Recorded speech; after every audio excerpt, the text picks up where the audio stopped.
Audio test one for the meeting stream.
Audio test 2 for the meeting stream.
We'll get going in 1 minute.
Good morning, bonjour à tous et à toutes. Welcome to our 61st meeting of the Planning and Housing Committee. I want to acknowledge that Ottawa is located on the unceded and never surrendered territory of the Algonquin Anishinaabe Nation, whose culture and presence have nurtured and continue to nurture this land. Il est important de souligner que la ville d'Ottawa se trouve sur un territoire non cédé de la nation algonquine Anishinaabe, dont la culture et la présence ont enrichi et continuent d'enrichir ces terres. I think we have a quorum, so I'll skip the roll call. This is a public meeting to consider the proposed comprehensive official plan and zoning bylaw amendment listed as item 5.2 on today's agenda. For the item just mentioned, only those who are specifically identified in the Planning Act who make oral submissions today or written submissions before the amendments are adopted may appeal the matter to the Ontario Land Tribunal. In addition, the applicant may appeal the matter to the Ontario Land Tribunal if Council does not adopt an amendment within 90 days of receipt of the application for a zoning bylaw amendment and 120 days for an official plan amendment. To submit written comments on these amendments prior to their consideration by City Council on March 11th, 2026, please email or call the committee or council coordinator. Are there any declarations of interest? No. Just pull up a different screen. There are no declarations of interest. Are the minutes of our 59th meeting for February 4th, 2026 confirmed? Thank you. Response to inquiries. I will ask Vice Chair Gower to make his motion to lift that to the agenda. Be it resolved that the Planning and Housing Committee approve the addition of this item for consideration by the committee at today's meeting pursuant to subsections 89.3 and 4 of the procedure bylaw, being bylaw number 2025-100, to allow for the response to be listed on the agenda at the earliest possible opportunity following the submission of the inquiry at the February 25th, 2026 council meeting. Amazing. And Councillor Curry, I'm assuming like that held.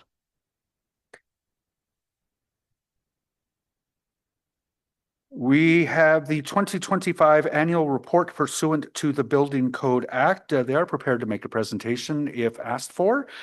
We don't have any delegations and we didn't receive any correspondence. Did any members wish to have this held? No. Is that received? Thank you. The amendments to align the transportation master plan with the official plan. There is a presentation ready if required. We don't have any delegations. There is no correspondence on the matter. Did members wish to receive the presentation on this or have it held?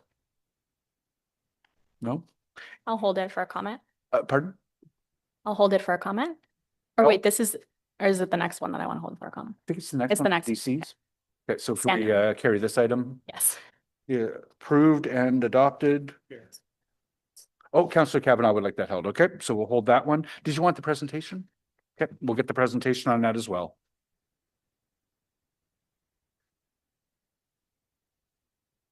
There is also the Transportation Master Plan Development Charges Amendment, which we're going to ask to be held. Did you want the presentation on that one?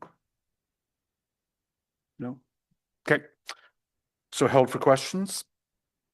We don't have any delegations on that one. There was correspondence from Jason Bergraff at GOBA. The area-specific stormwater development charges amendment, Riverside South. I hadn't anticipated the presentation. We don't have any delegations. There's no correspondence on the item. Did members wish to have that one held? No. Is that item carried? Thank you. Perfect. Had anyone intended to lift the Housing Acceleration Plan item 11, terms of references update for discussion? No, perfect. So we'll receive that. Thank you. So going back to the beginning is the Canada Lakes item. Councillor Curry? Yes, thank you very much. Thank you very much to many of you here for, first of all, allowing me to ask a few questions. But second of all, thank you very much to staff who worked very hard to get this to us quickly, right? Turnaround time for inquiries, they take a long time. So I really appreciate, the community really appreciates how quickly this one came. I will say that I do want to just remind not residents, all of you here, that currently there is work going on in this course to do testing, right? So earth is being disrupted, removed, lots of things taking place with very big machinery, right? So people are afraid for a number of reasons because they believe, and it is documented, there's mercury contamination across this entire site, 175 acres, right? So as you can imagine, if you can imagine being a city councillor in this area, a lot of emails, a lot of people scared. The house is back right onto this site. They believe it to be mercury, can have mercury contamination on the entire 175 acres. It just hasn't all been tested. So I've got children writing to me, parents worried about their dogs. This has always been their public park. And so there's a lot of people very upset. So I did want to say that in one of the inquiries, it was sort of glaring to me and to the community so far that the city response was that no, the city has not received or conducted a site-wide risk assessment addressing mercury contamination mobilization across that full 175 acres. That's a problem. So because we don't know where it is, here are my questions. Does the city intend to do any of its own independent testing on the entire site? Chair, there have been discussions with the landowner with respect to accessing the site and being able to do some of that testing. I understand that there are some discussions that are continuing to be ongoing with respect to accessing that. We are prepared to, but it will require coordination and participation from the developer and the property owner. And I appreciate the situation the city's in here, right? This is a massive undertaking. It's just that I think this highlights the challenges with cities, with municipalities, that we don't have the horsepower to do that kind of testing, but yet there could be a risk. And then, the city's then potentially liable. And that's really what my concern is, obviously for human health, but also for city liability and all of us. So, I think that we are really glad, the community and myself and probably all city councillors, that we've hired WSP. But when would we find out exactly what their scope is? Because it seems very much like the developers will do the testing and then WSP would look at, was it done properly, as opposed to WSP doing the testing before anything goes on and then letting the city know. So what exactly is WSP's scope? So WSP has been hired by the city to do peer review and oversight of the work being done by the consultant for the developer. As Derek mentioned, we will have staff from WSP on site. In the absence of being able to do the testing on our own, we will have staff there watching the consultant for the developer do the testing to make sure that they're sampling in accordance with the provincial regulations and requirements. We will also have WSP peer review all of the environmental submissions that are coming in from the developers. So to date, that would be the dust and sediment control plan for the preliminary environmental works and also the existing environmental site assessment reports that we have from the original planning application. Thank you very much for that. So another meeting, I talked a little bit about the precautionary principle. As all of us, we have to exercise that. So do city staff, that if we have information about a danger, that you have to exercise precaution, right? You have a duty of care and you have to use the precautionary principle ahead of time. But what the community is seeing is that a lot of this is happening after, not precautionarily. So what exactly is done being done precautionarily? I'm happy to start, and if Aaron wants to add in, the developers have informed us that they are doing additional soil sampling before any excavation is taking place and looking at removing any soils that are over the threshold. So mercury is there's an acceptable level of mercury in the environment, and the site has levels of mercury on it that are above that acceptable level. And so they've indicated that before they do any of the works, that they are doing additional testing, and either doing the work in another location where there isn't a mercury concern or removing the soil that's on site. They have installed sediment and erosion fencing to prevent any, runoff from the site, in addition to that. Thank you very much for that.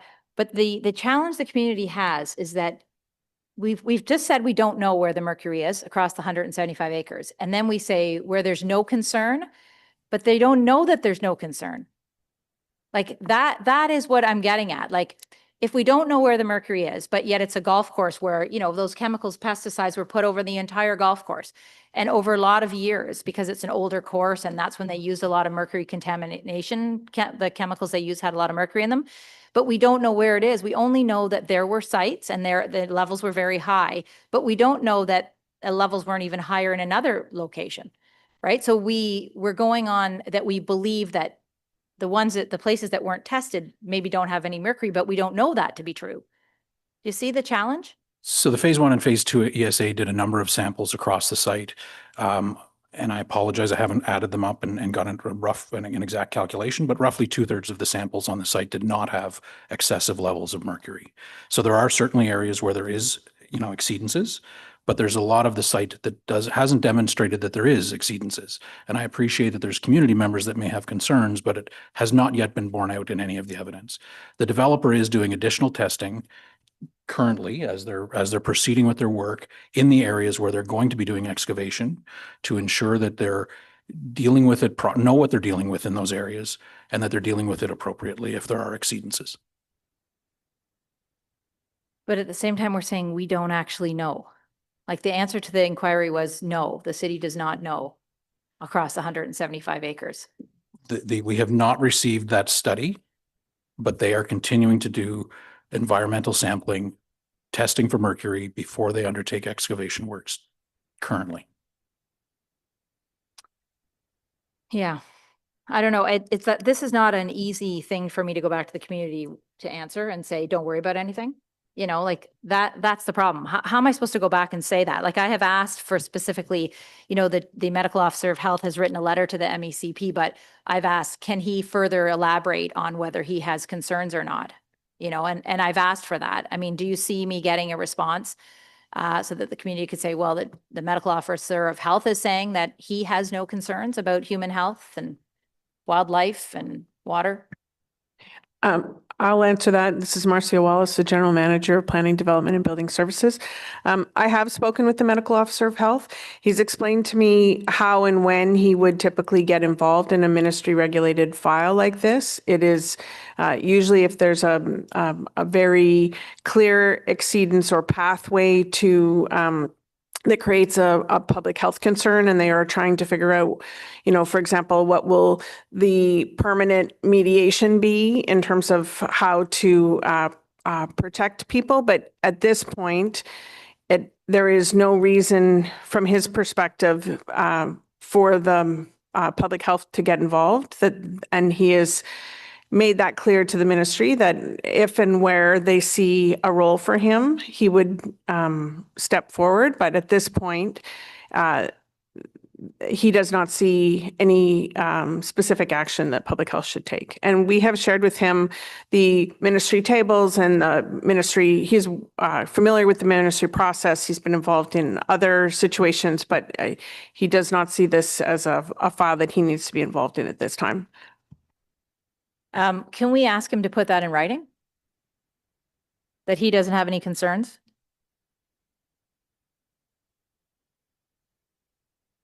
I don't, so that's not within the purview of this committee to do. Maybe I can do that just separately. Yeah, I might approach him because Okay. obviously he's independent of council. Okay. Okay, and then just the last question, what defined triggers would cause the city to require immediate independent intervention? What would it take? Chair, the Environmental Protection Act is ultimately enforced by the Ministry of Environment. And if there was a known credible violation of the Environmental Protection Act, we would certainly be notifying the ministry of that, and the ministry would be the ones that would enforce any violation under the EPA. Okay, thank you. And thank you to the committee for allowing this. Thank you, Councillor Curry. Councillor Brockington. Thank you, Chair. And I just want to acknowledge the significant work and undertaking Councillor Curry has taken on this file. I think if you outline to your residents, as I assume you've done, all the steps you've taken, particularly all the various groups you've engaged for advice and direction on the mercury matter, I think your residents will agree you've done as much as you can as the local councillor. My question to staff is just regarding one of the first questions Councillor Curry asked, and that was about whether the city would engage on testing themselves. And that's very rare to go on private property to engage in a test that if it was warranted, we would just ask the private property owner to do and show us the results before they would be permitted to proceed with any type of development. So just for my clarity, where are we on that? The councillor has articulated it's a huge parcel of land. We're not not exactly aware of where mercury can be or where it is. So what are the next steps? Are we waiting for more comprehensive geotechnical studies to be developed? And then what type of analysis do we put those reports through? Chair, one of the conditions in the draft approval that was provided by the Ontario Land Tribunal was that they achieve a record of site condition for the site before they advance towards the residential development, which is a more sensitive use than the commercial activity that was there previously. Through that record of site condition, they are required to demonstrate that the site has been remediated appropriately and that there is no risk to human health. And certainly Aaron can elaborate on that in much greater detail than I can. Additional conditions were that they will submit a site remediation plan, including dust control measures and other measures to limit the movement of soil in and around the site. And that's something that we would expect to see before they move forward to full-scale construction. They've given us a preliminary and an interim plan to date, but as they go towards full construction, the impacts will be, significantly greater, and the studies and requirements will be in more detail as well. Okay, last question. I won't belabor this any further, but what is the actual risk to human health? Is it leaking into the groundwater? Is it breathed in through dust in the air once you disturb the soil? What is the actual risk to humans? There are a number of modes of action that mercury can take that can impact human health. And the guidelines that are prepared by the ministry outline what the risk levels are for various types of, modes of action. Sometimes it can be because there's a constant sort of presence because the home has been built on top of soil that has higher containing mercury, and that's actually one of the more sensitive modes of action because you're in that constant exposure. A variety of people can be exposed to it, including infants and pregnant women that are more, at a greater risk than fully grown adults. There are other modes of action that could be skin contact,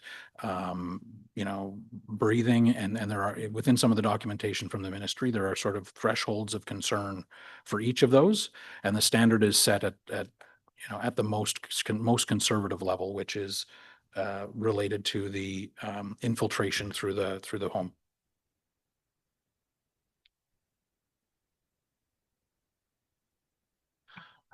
So thank you very much, colleagues. I don't see anybody else on the speakers list. I will ask legal about the responsibilities that the city has. I'm concerned that if we take on a lot of the responsibility for testing and assuring residents in things that are not within the city's purview, that we're actually taking on more liability than we should.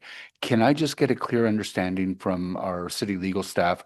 What is our responsibility vis-a-vis the environmental contamination issues? Mr. Chair, as outlined in the response to the inquiry, the city solicitor has retained an outside lawyer with expertise in environmental law, and he will be reviewing this matter and advising the city with respect to those details, Mr. Chair. And is that the best protection that we can provide ourselves while still trying to meet the expectations of the residents? Yes, Mr. Chair. Okay. Okay. So colleagues, I don't think we need to do anything. That was a response to an inquiry. Thank you very much to staff for making yourselves available this morning. Thank you very much, Councillor Curry, for making sure that did get on the agenda today. And thank you very much to Vice Chair Gower for moving that motion. We'll move on to the next item, which is the amendments. Have I got the right one? Yep. The amendments to align the transportation master plan with the official plan. Councillor Kavanaugh, I think, had asked that we receive the presentation on that. So we are in staff's hands.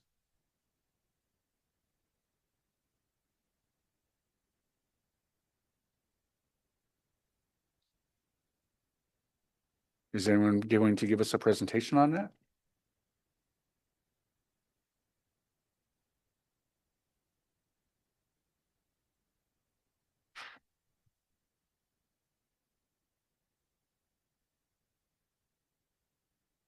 Apologies, Chair. Was this item carried earlier?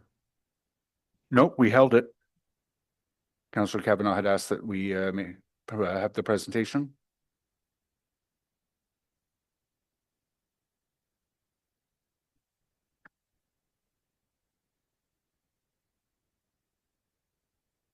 No.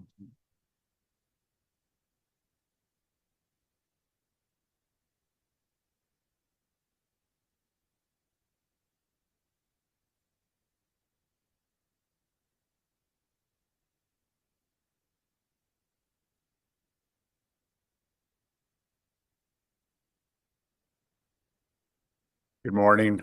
Apologies, Chair. We had our wires crossed there. So I'm Roy Suen, Manager of Policy Planning, and joining me is Deb Lightman. She's a Program Manager in Transportation Planning in relation to the TMP.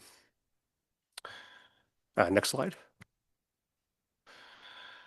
So just a bit of a background. The official plan amendments before you today are just really to implement what Council approved in 2025 in the TMP Capital Infrastructure Plan. It updates transit, road, active transportation networks from those currently included in the official plan. And the direction at that time was to update the official plan for consistency with the approved TMP. Next slide. So amendments before you today are, technical in nature. They just really meant to implement the TMP. We're looking at updating the road classifications, right-of-way protections, ultimate road and transit networks, active transportation networks that are shown in the various schedules to the official plan. There are also minor updates to the evolving neighborhood overlay. The evolving neighborhood overlay also includes areas around transit stations, and since some of those transit stations have moved slightly, we are just aligning the overlay to match those new locations. And those are shown in document 4 in the package before you today. Next slide. And here's a snippet of what those look like. Just if you wanted to get a sense of the order of magnitude, red is the old sort of station locations and green is the new locations. Next slide. Furthermore, we're looking at updating the definition of frequent street transit to include continuous bus lanes and recognize them as higher order transit priority facilities that are intended to support frequent street transit service. And again, the road network updates to 2 secondary plans and a Barrhaven downtown and the Mare Blue developing neighborhood. And those are shown in document 1, appendix B. Next slide. And here's a snapshot of what those look like in the package before you. Again, just some realignments of those networks in those secondary plans. Next slide.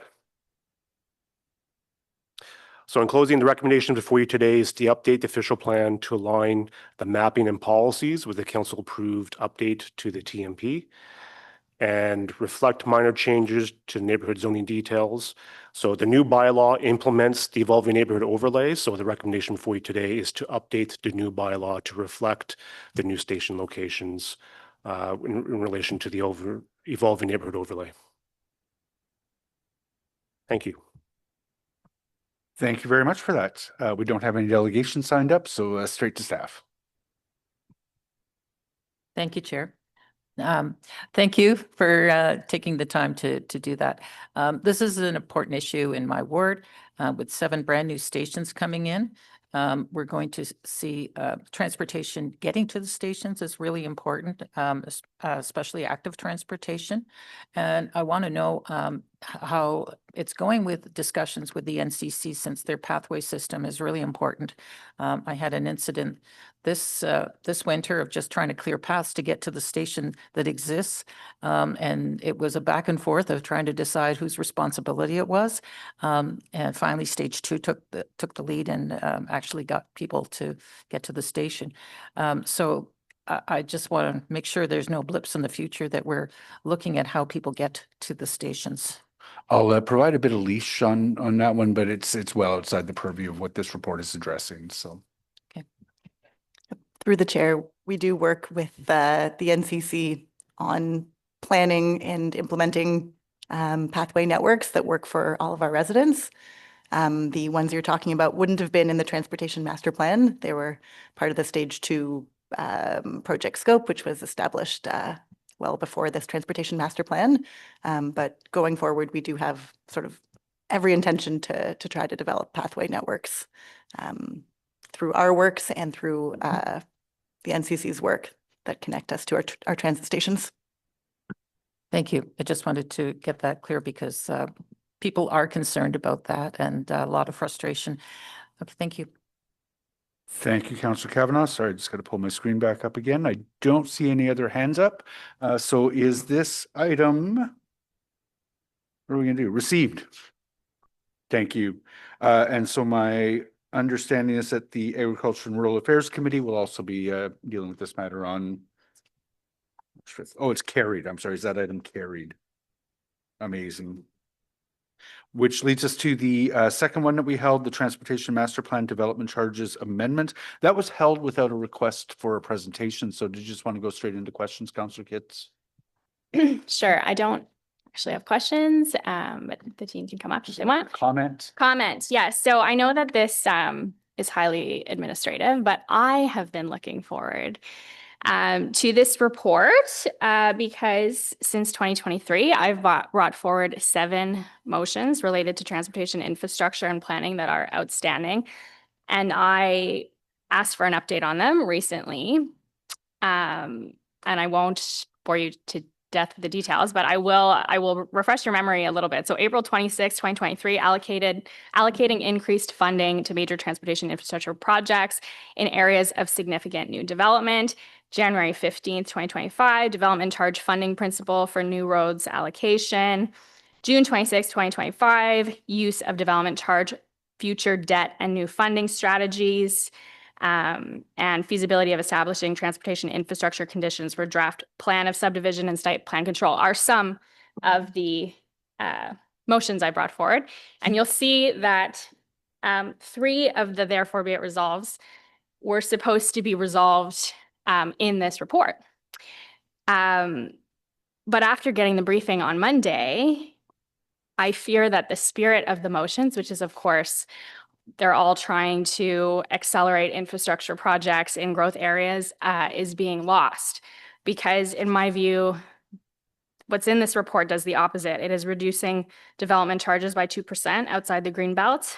That's before provincial DC discounts and non-statutory exemptions are applied. So in practice, it's really a 20 to 30% reduction. There's a placeholder of 319 million for upper levels of government funding, but there's nothing in the report on contingency if that doesn't materialize. Main Street mobility improvements are now drawing from DCs. They were not before. Continuous bus lanes have been moved from the transit category into roads and related. So we are asking to do more projects with less money, when in the last TMP, we didn't have enough funds for the committed projects. And I raise this, of course, because the projects to support growth are not moving fast enough. I will say that until I'm blue in the face. There's been a degradation over time for roads and related projects. And it's my belief that this report furthers that. I am being told that all eyes on the LRFP, and that there may be some relief coming there. So I'm holding out hope for that, because we need to start doing things differently. I have been begging for creative solutions to fix what is broken. There are 13,000 units on the books for Orleans South. The widening of Brian Coburn from Mel Blair to Navin Road is in the books for 2032 to 2035.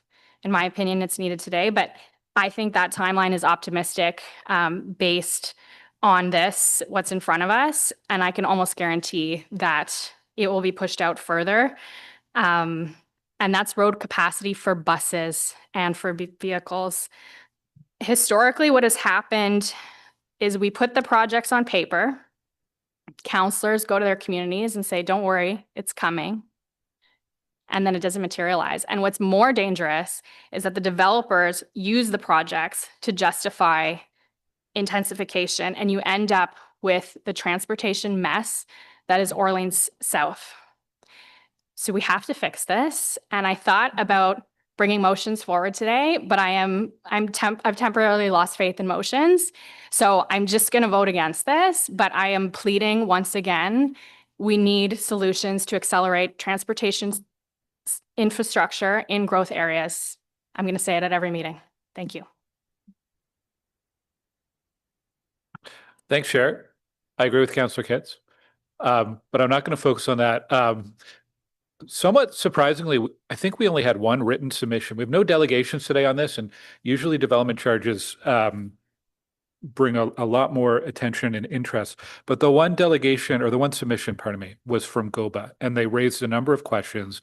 And I wanted to know if staff is going to be providing a formal response to GOBA, or how they're planning to respond to the questions that GOBA raised in their letter.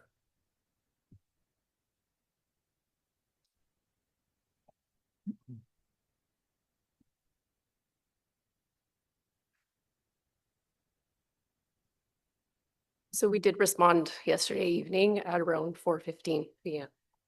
Okay, that's All the good. questions. So my follow-up is going to be, could you circulate our committee on that response so that we're aware of how you've answered or addressed their concerns? Absolutely, we can share that. Thank you. That's all, Chair. Thank you. I'm actually just going to make sure, are you will you take that as direction? Yes, we can. Perfect. Thank you. Councillor Curry. It's just on that. Can you just give us a quick summary though of what you said? Just take a second and pull it up. While you're looking at that, I can go ahead with my other comments. So what Councillor Kitts said was that we have reports that indicate, well, we're hoping other levels of government are going to fill this gap for development charges. That's what we're hoping and praying will happen. But there isn't a contingency plan if that doesn't happen, if that doesn't materialize, or at least not enough money it materializes. But do staff have a contingency plan in their heads that we just haven't seen yet?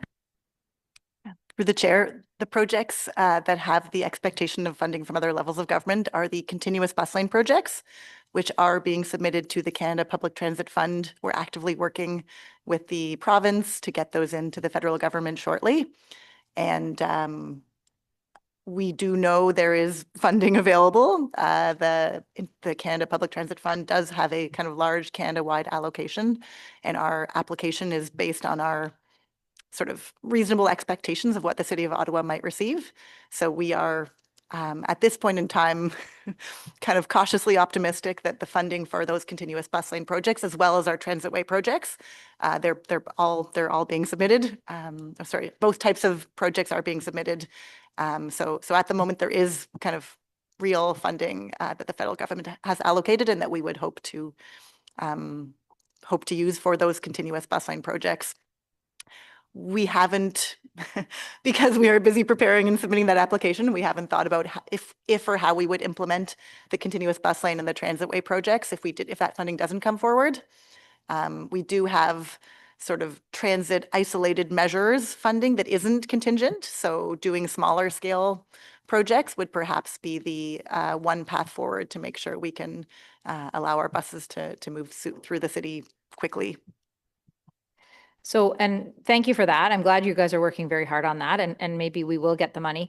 I think though, I don't know if Councillor Kitts was thinking this exactly, but there's the bus lane projects, but there's not so many others. Like there's not just bus lanes, right? I mean, you just look at in Canada, the traffic light projects on March Road, right? And on Terry Fox, right? And so we're relying on developers as well to front end those so that we can get them done. But we don't really have, as we're sort of talking about, we don't have a contingency for this. Like we just keep pushing it out because we don't really have a plan, you know? Mm-hmm. Through the chair, I understood your question to be only about where we've expected funding from other levels of government. The other types of projects, extremely important, as you note, but those don't have in our study or in our kind of funding plans. We don't expect funding from other levels of government. Those would be development charges and tax funding. To the general question about ability to implement, the study aligns with the new transportation master plan in terms of kind of the number of projects and the speed of implementation. And we absolutely agree that it's critical to meet that schedule. We need to deliver all of the projects to support growth that are in the study. And we are working collaboratively with finance and infrastructure services, kind of looking at the issue from all angles and recognizing that hasn't occurred in the past. I mean, the reality is we have had low tax increases in this city because that's what people tell us they want. When we go to election, people say they don't want property taxes increased.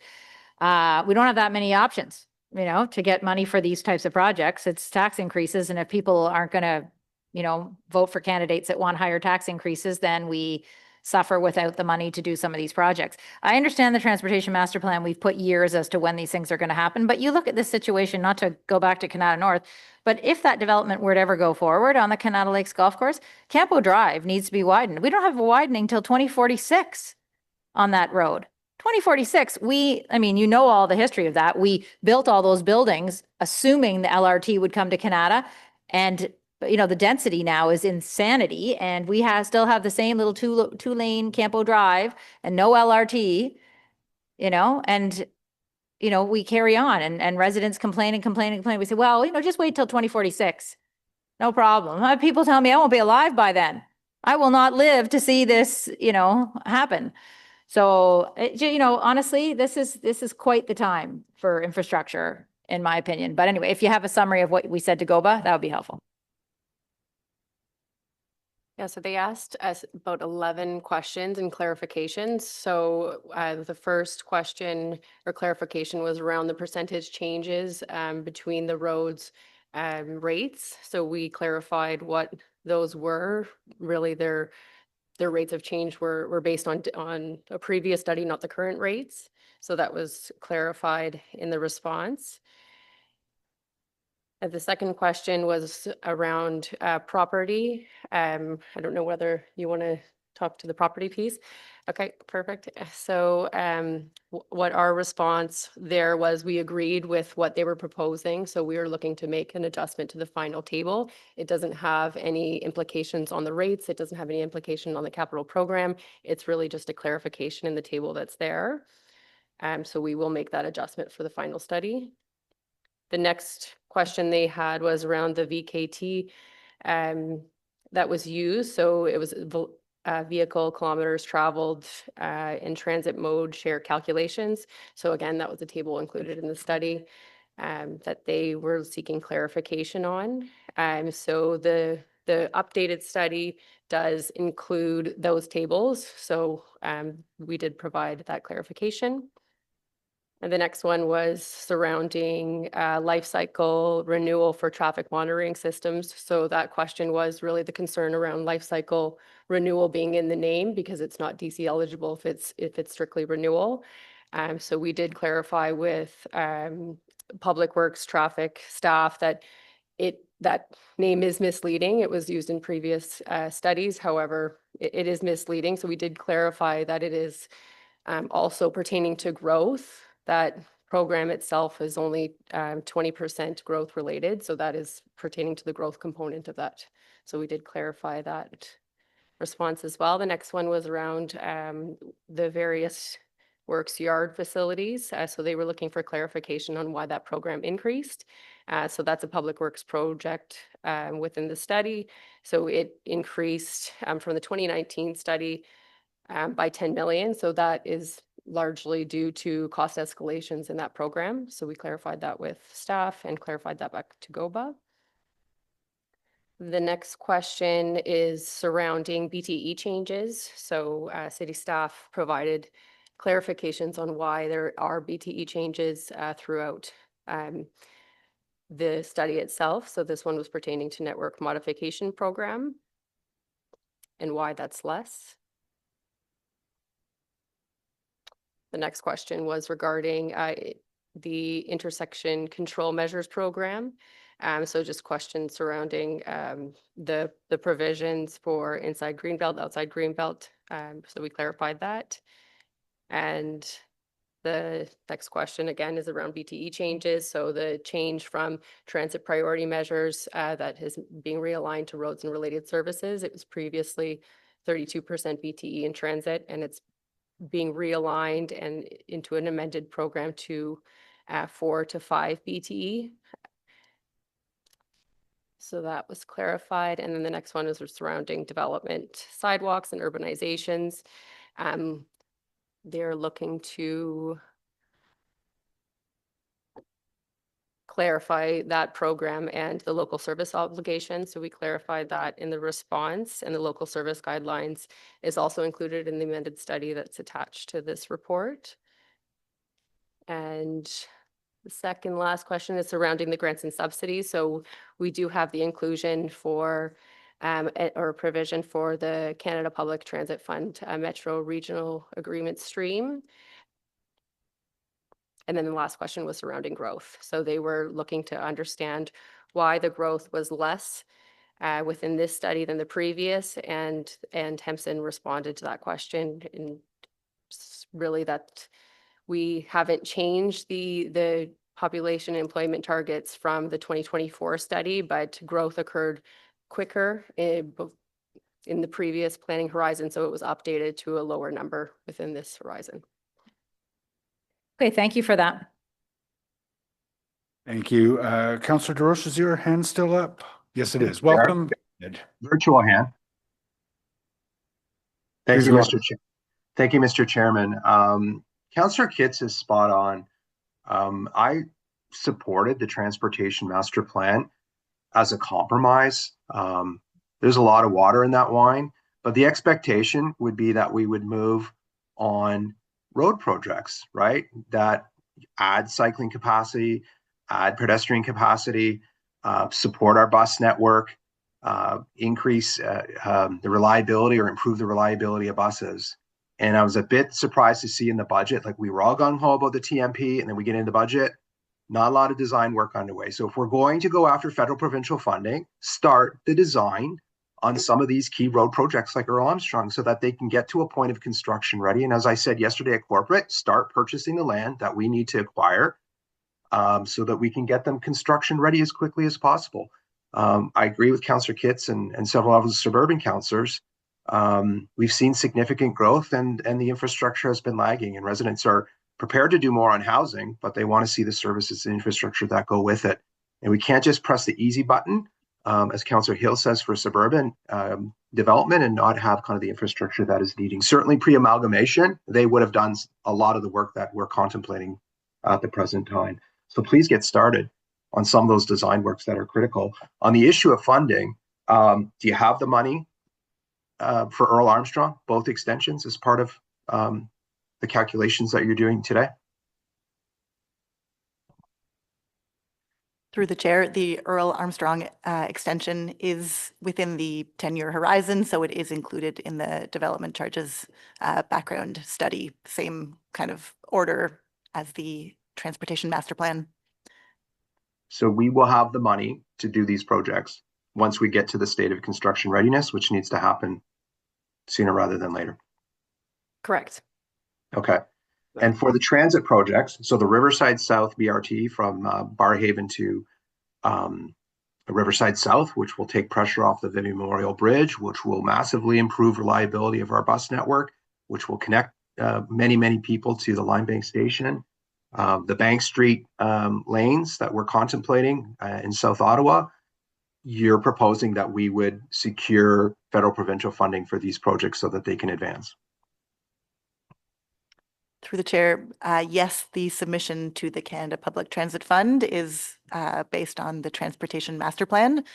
The public transit capital program was not updated within this background study, but the submission for that funding is proceeding, and our ability to use development charges is kind of consistent and with the existing study. So okay, short answer. So, yeah, please go ahead. Thank you very much, Councillor DeRoche. Oh, sorry. I thought I cut off the staff there, Chair. I didn't mean to. The answer is yes. We are pursuing funding for all of those projects. Okay, and when will we get an answer on these pursuits, as you say? Through the chair, we don't have exact timelines. We have our full application into the provincial government, but the kind of timelines that follow from there in terms of submitting it to the federal government and receiving responses are a bit unclear. We have also we have emphasized the urgency in various ways, including letter to the federal government in December. So we are doing everything we can to get that process moving and keep it moving. So play it out, and if we don't hear from them, we come back and we revisit the mathematics on this that you're proposing?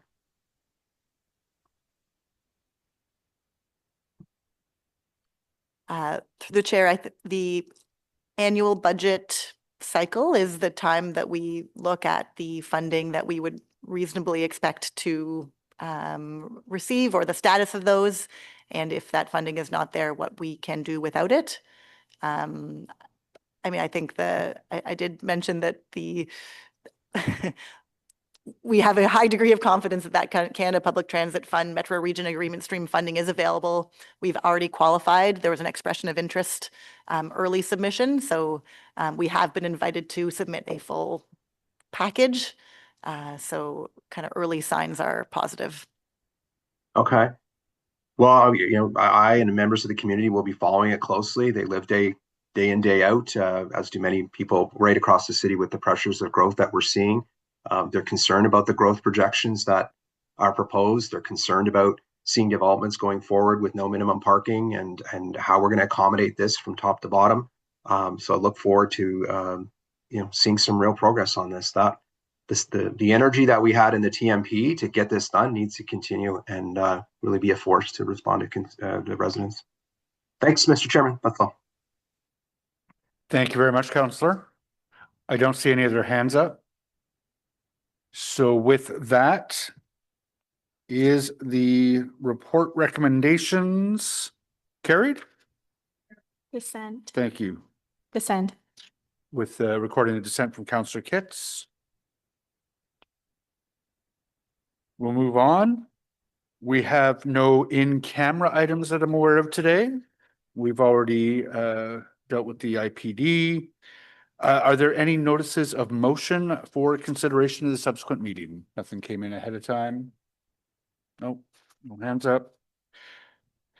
We do have an inquiry from Councillors Gower and Kitts.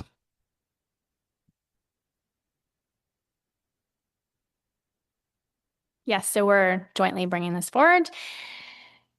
Traffic and pedestrian safety near schools is a significant issue. For planning reviews involving new schools, what standards or guidelines does the city use to evaluate transportation plans submitted by school boards? Are there any projects active or planned to better understand and plan for changing school transportation dynamics? For example, pedestrian movement, mode share, parking requirements, and so on.